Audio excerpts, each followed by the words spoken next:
This is Fantasy Sports, the 411 word overtime mode. It's Randall The Handle, Matt the Cauz. I'm Gareth Wheeler. It's time to look at Survivor picks this week, gentlemen. And I know both you guys are leaning to or are on the exact same game. Randall, you got the ball. You can take this away. Well, that would be the San Diego Chargers, who really lay over the Arizona Cardinals. Despite their records, we know the Cardinals are 2-1, the Chargers are 1-2, but that's misleading completely. Yeah, absolutely. No, you look at San Diego. This is a team always horrible in September. Now we're in October. They usually start to playing better. Also, Arizona is a lousy team. They got to travel to San Diego. I think the AFC is better than the NFC, so then you get that rivalry going there as well. I think there's more strength in the AFC. And again, I think the Chargers, they've got more talent. I think Arizona is a horrible, horrible team. Yeah, I love that. They got lucky to win last week against the Oakland Raiders. And San Diego is a much different team at home than they are on the road. Lost in two very tough places in Kansas City in a monsoon and in Seattle. I remember that Seattle two kick returns. Exactly, two kickoff return touchdowns by Leon Washington. You're not going to see that again.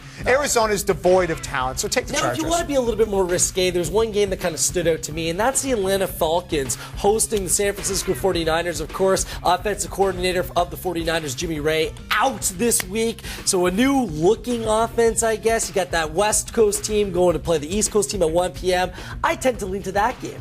I don't know. I always fear teams that are supposed to be decent in a desperate situation, and that's where the Niners are at. 0-4 is a big, big hurdle for them to overcome. They can still win that division at sure can. 0-4, but they really need this game, and they're going to be playing all out. And Atlanta comes off an emotional win against the Saints, where you figure to have a little letdown. Yeah. So I'd be a little bit cautious with that one. Yeah, absolutely. This one reminds me a little bit what Houston's loss last week. They big emotional win against the Colts. Same thing against Washington, that comeback, and then they looked a little flat against Dallas. You could see this with Atlanta. Now, I understand why you say that, because Atlanta is a fundamentally very sound team. Good team. Yeah, they are a very good team. And San Fran, listen, they've been in disarray, but they played New Orleans tough. But then, they have a lot of stinkers. So I understand why you're going with it. Actually, I would think Atlanta would be my number 2 or 3 choice, but San Diego would be number 1. They're the two games that most people are going to be on are the New Orleans Saints hosting the Carolina Panthers and the Indianapolis Colts on the road in Jacksonville. Now, I'm looking at one of those games to avoid if I had to avoid one of them. the Indy-Jacksonville one. Really? Because I would avoid the Carolina-New Orleans one. Jacksonville's often played Indy very tough. Again, road team, interdivision. Maybe this is the week Maurice Jones-Drew gets going. So that would be, and I understand why, but I think to me that's what I'd avoid. Well, Jimmy Clausen's the quarterback for the Panthers. Rookie quarterback against the Saints off a loss.